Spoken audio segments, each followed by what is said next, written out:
Bonjour à tous, c'est Jean-Luc Haut sur sa chaîne YouTube. Aujourd'hui, nous allons parler des drones ailiers qui seront beaucoup moins chers qu'un F-35 puisqu'ils coûteront à peu près un quart d'un F-35 à l'armée américaine. C'est le secrétaire de l'Air Force, Frank Kendall, qui a déclaré que son service visait ces futurs drones Collaborative Combat Aircraft, CCA, qui combattront aux côtés d'avions avec équipage à un coût chacun aussi bas qu'un quart du prix actuel d'un F-35 Joint Strike Fighter. Kendall a offert cela ainsi que d'autres détails sur le programme CCA lors d'un événement public le 13 novembre au groupe de réflexion Center for New American Security, CNAS, à Washington DC. L'effort du CCA est centré sur l'acquisition d'au moins 1 millier d'avions avancés sans équipage, c'est-à-dire des drones ailiers, dotés de haut degré d'autonomie, conçus pour travailler en étroite collaboration avec des avions de combat avec équipage. Le programme fait partie de l'initiative de modernisation Next Generation Air Dominance, NGAD, de l'armée de l'air des États-Unis, qui comprend également le développement d'un nouvel avion de combat avec équipage de 6e génération, d'armes, de suites de guerre électronique, de capteurs, de capacités de combat et de gestion de combat et de moteurs, ainsi d'autres systèmes. Alors voici un peu une image, un rendu de l'avion de combat de 6e génération avec équipage, volant avec un trio de drones avancés. C'est une photo provenant du site de Collins Aerospace.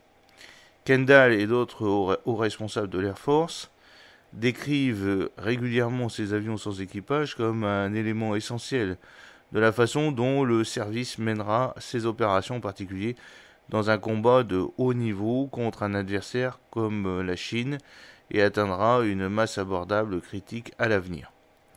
Si nous allons de l'avant en achetant uniquement la plateforme NGAD et les F-35 et les B-21 comme nos avions de combat, vous ne pourrez pas vous permettre de compléter l'Air Force. Ces systèmes sont tous dans la catégorie des 100 millions de dollars et plus, dans certains cas, bien au-delà, a déclaré Kendall aujourd'hui. Nous devons donc avoir quelque chose qui nous permettra d'avoir des prix réduits et donc avoir un achat massif. Et CCA est donc conçu pour cela.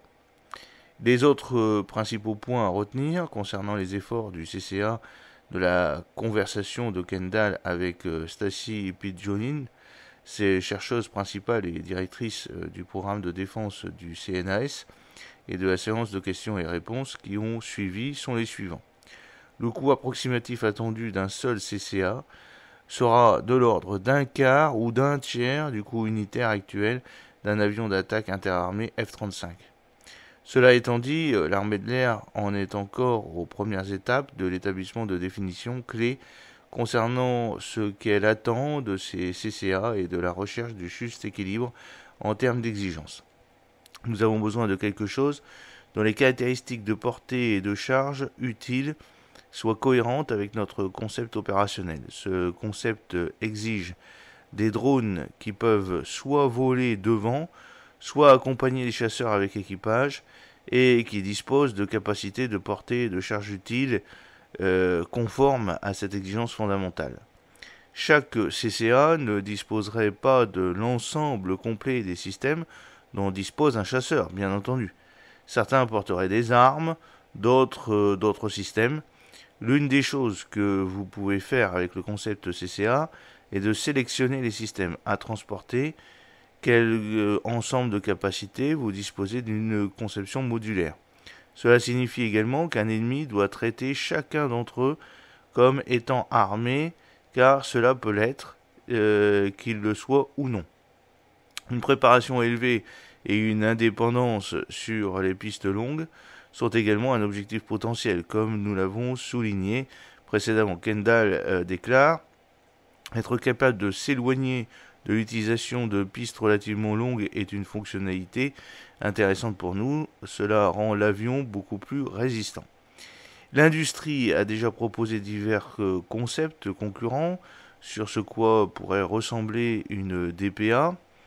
L'objectif est d'avoir commencé la production d'une première tranche de CCA au cours des 5 prochaines années. L'objectif est de fournir les AAC les plus rapidement possible en quantité raisonnable. Ce ne sont pas des consommables, par contre, hein. Ils sont destinés à être des systèmes dans lesquels vous pouvez accepter des pertes d'une fraction et n'avoir pas un grand impact opérationnel. Cela signifie également qu'ils doivent pouvoir être produits relativement rapidement.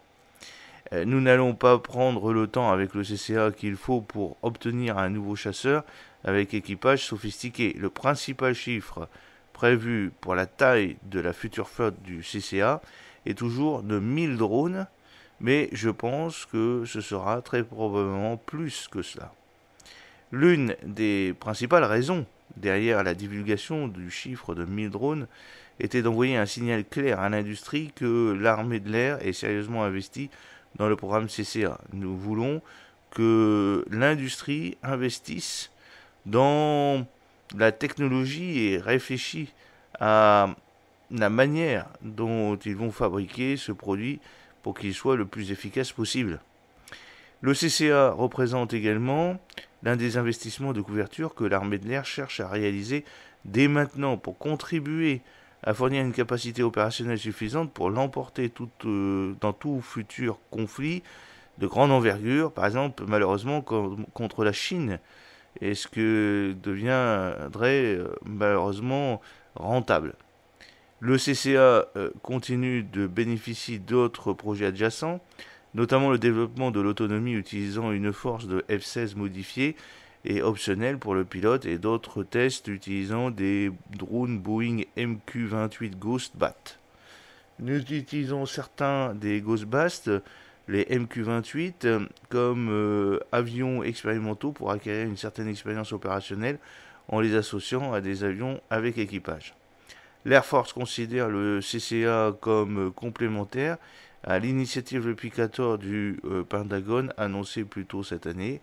Les commentaires de Kendall ici sur les coûts projetés et les objectifs de production du programme CCA, ainsi que sur la façon dont l'armée de l'air espère maximiser ce qu'elle peut obtenir en termes de capacité dans le cadre de ces contraintes, sont remarquables. Même si les drones CCA semblent toujours nettement moins chers que les avions de combat de 5e ou 6e génération, ce qui est présenté ici n'est pas nécessairement bon marché, même au regard des normes du budget militaire américain.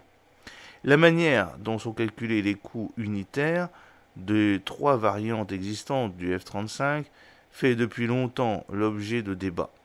Par exemple, en janvier, Lockheed Martin a fixé le prix de la variante A que l'Air Force utilise à 69,9 millions de dollars selon Air and Space Force Magazine.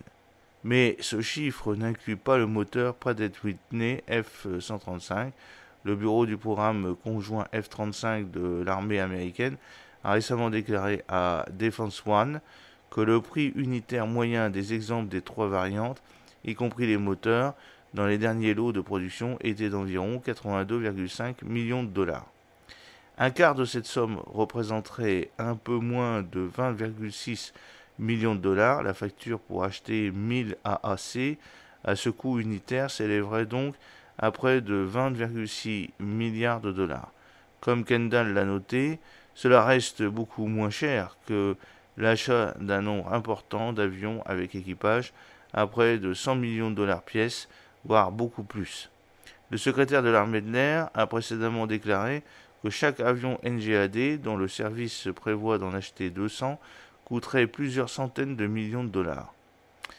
Alors, vous avez une petite photo d'un rendu montrant un F-35 Joint Strike Fighter volant avec plusieurs types d'avions sans équipage, des drones de Lockheed Martin.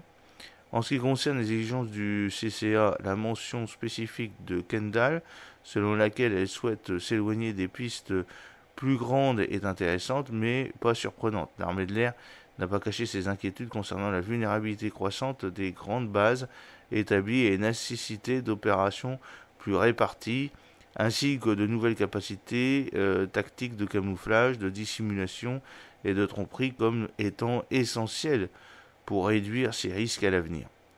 La zone de guerre a souligné aussi dans le passé à quel point une indépendance totale des pistes ou des performances de décollage et d'atterrissage courtes qui s'en rapprochent pourrait être très utile pour les futurs CCA dans ce contexte et comment elle pourrait également permettre une flexibilité opérationnelle supplémentaire. Alors vous avez une petite vidéo dans les commentaires de cette vidéo qui présente tout cela.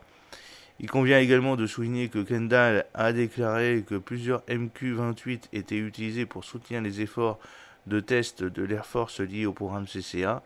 Il est apparu en 2022 que le service avait acquis au moins un de ces drones, initialement développés pour la Royal Australian Air Force, mais les détails supplémentaires sur cet effort ont été limités depuis lors. Une vidéo publiée plus tôt cette année par l'Air Force Research Laboratory, AFRL, visible ci-dessous, présentait de nombreux MQ-28, y compris des clips habilement montés, les représentants volant aux côtés de chasseurs furtifs F-22 Raptor de l'Air Force et d'autres avions avec équipage. J'espère que cette petite vidéo vous a plu. N'oubliez pas de cliquer sur le pouce pour la promouvoir, de vous abonner si ce n'est pas encore fait et de partager cette vidéo sur vos réseaux sociaux. A très bientôt, fidèlement, Jean-Luc O.